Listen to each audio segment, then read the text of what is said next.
morning, Muscatine. We are coming to you live from downtown, right in the heart of the Pearl City. Hope you guys had a great weekend.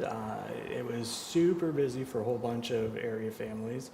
Obviously, yesterday was graduation for a couple of our schools, and we got to be a part of the Muscatine graduation, live streaming it. Was absolutely tremendous. Went very smoothly. All the kids did exactly what they were supposed to. Even made a big, huge mess with confetti at the end. If you haven't had a chance to see it, it is on discovermuscatine.com, our Facebook, YouTube, everywhere. And there's also a link right at the top of discovermuscatine.com for the Celebrating the Area Seniors edition and the live stream. So take a minute, give a shout out to your favorite grad, and let them know that we care about them. So this morning we have Madeleine Drake-Metzger with us. How are you? Good, how are you? Good. And Madeleine has been working on this project that's really awesome. But first, if you could, introduce yourself. And obviously I've said your name, but where'd you, because you just finished school, where'd you get to go to school? And then maybe a little bit of how you started this project and what it is. Yeah, so like you said, my name is Madeleine. I went to school at Wilton High School. I graduated at semester, but I walked a stage yesterday. Congratulations. And thank you. As far as how I got started on my project, I honestly didn't know what I wanted to do. I knew generally what I wanted to do. I wanted to do something with mental health and like helping people in my community with that. And our family had been fostering dogs for a couple months, and we really loved fostering dogs. The dogs we had were really cool dogs. So my mom had this idea that, well, what if we foster a dog and train him to be a therapy dog for people in our community? Because therapy dogs help a lot with mental health stuff. So we started that. We got in touch with the rescue, proposed a plan, did all that fun stuff. And we were introduced to Buddy. Buddy was a Mastiff who was a year old, and he was so sweet. So I started training him as we fostered him, and about 4 or 5 months into it, he was euthanized for medical reasons. So that was obviously very devastating, and I honestly did not want to continue my project. That was a hard no for me. But, I can imagine. Yeah, one of the things that kept me going, I guess, was Issa. Issa, she was best friends with Buddy. She loved him so much, and seeing her upset that he was gone was also oh, okay. So I was like, well, what if we train her? Because my mom had already talked about it. So we were like, well, let's just train her. So we did. We're like, let's do this for Buddy, and we did. We got her certified. I assisted in training her and got her certified. So this whole project is a function of the Girl Scout Gold Award, correct? Yes. So obviously I'm going to go out on a limb and guess you've been a Girl Scout for a while. Yeah. Because the Gold Award is the highest award you can get, yep. Correct? Okay, so what does it take to earn a Gold Award? Oh, wow. Roughly. It takes, what do you have to do before you get it, or what do you have to do to get it? Both. Sure. Before Whatever. you get it, I think you have to have your other 2 awards, I'm pretty sure. So the bronze and silver. Oh, okay. That would make sense. Yeah, and then you also have to complete a certain amount of journeys, I guess. The journeys are the things that lead to patches, right? Sort of? Yeah. Sort of, kind of? Mm-hmm. Okay. Yeah. Because she's got patches all over. Oh, yeah. You can't see They're it everywhere. down here, folks, but she's covered in patches. Yeah. And then to get the Gold Award, there's a whole bunch of requirements, but you have to have, I think, at least 80 hours of work. You have to document everything. You have to do a proposal before you do it, and then you have to document what you're doing, and then you have to do a final report. You have to make a difference in your community, and then I think there's a global part of it too. For me, the global part was I have a Facebook page called Training Buddies that was public to anyone, so everyone could see everything I was doing. So you said you fostered. Who did you work with for that?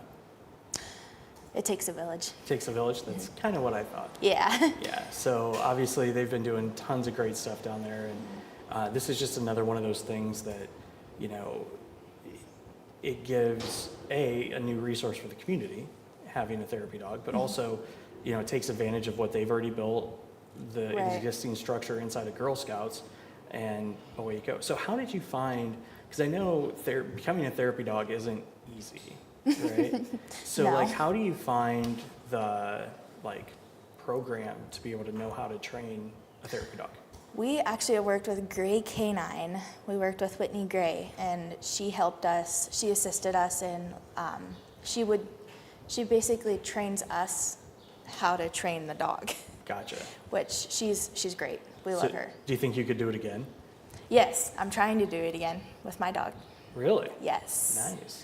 Yeah. So a therapy dog, for those that don't know, what does a therapy dog do? Or like, you know, you mentioned that it helps with mental health overall. Yeah. What sort of things do you see her being able to do? Isa? Yeah. Oh wow. She goes into classrooms all the time, and like if a kid is having a rough day or they're upset about something, if she just lays there, it's almost an immediate like they're okay. Like they calm down.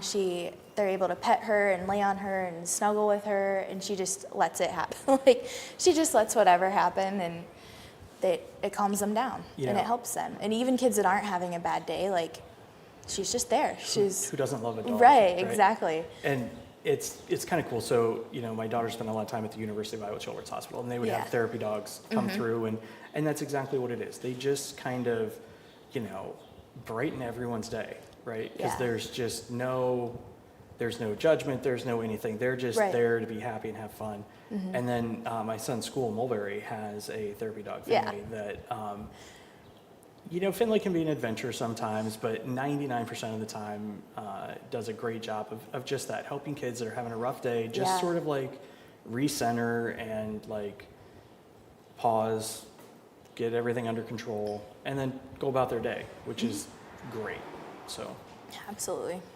So when you look at like how often does she get to do stuff? Like is she out in the world doing stuff now? Absolutely, yeah. She goes to school at least twice a week, and then I think the first Sunday of every month, maybe, she goes into a nursing home and sees residents too. I also work in a nursing home, so she gets to come to my nursing home sometimes too and see my residents. So what folks you can't see here is we have about 600 pounds of dog hanging out right over here. We're going to see if we can get a quick shot of these.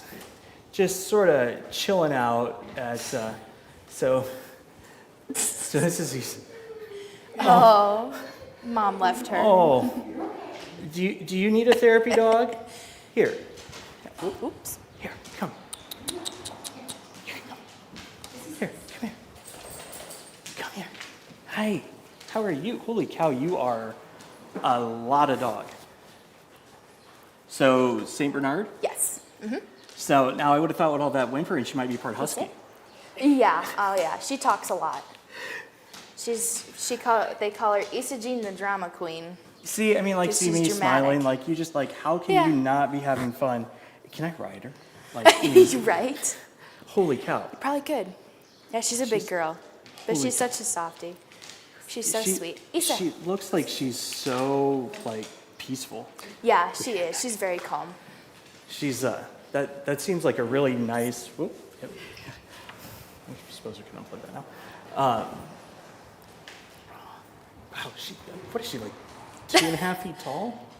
She's gotta be, holy cow. I know. That's a- She's the smallest of her litter. Wait, you're, really? Yeah, she's the runt. How big do they get? I guess I've never really, this isn't, She's 130. She's 135. now that I think about it, I don't know that I've ever actually seen a St. Bernard in person. Like, Oh, really? Obviously, I've seen Beethoven Yeah. 100 times. Yeah. But Yeah. Yeah, she's a big girl. holy cow. Well, Yeah. congratulations Thank on you. the Gold Star Award. Yeah. And also, obviously, contributing to the community, right? Oh my Yeah. goodness. She is just like sunning She's like trying to sunbathes. get out the front door and sun on the sidewalk of 2nd Street. She sits outside and sunbathes all the time at home. Oh, that's awesome. Yeah. Well, Madeline, thank you for stopping down. Yes, Well, of I guess, course. was there anything else that you wanted to mention? I mean, I think she kind of speaks for herself. Yeah. Tremendous, tremendous temperament. Holy Yeah. cow. Well, She's the sweetest. again, great job. Thank and you. Keep going, obviously. Like, therapy dogs are few and far between. There Mm-hmm. can always be more. So if you can do that, that would be awesome. Yes, absolutely. Thank you for having me. Oh, of course, absolutely. And so there you go, Muscatine, there's your Monday. We will be back tomorrow with Ron Monahan from the Community Foundation talking about 3D printed housing that they started last week. So have a good Monday, and we will see you tomorrow.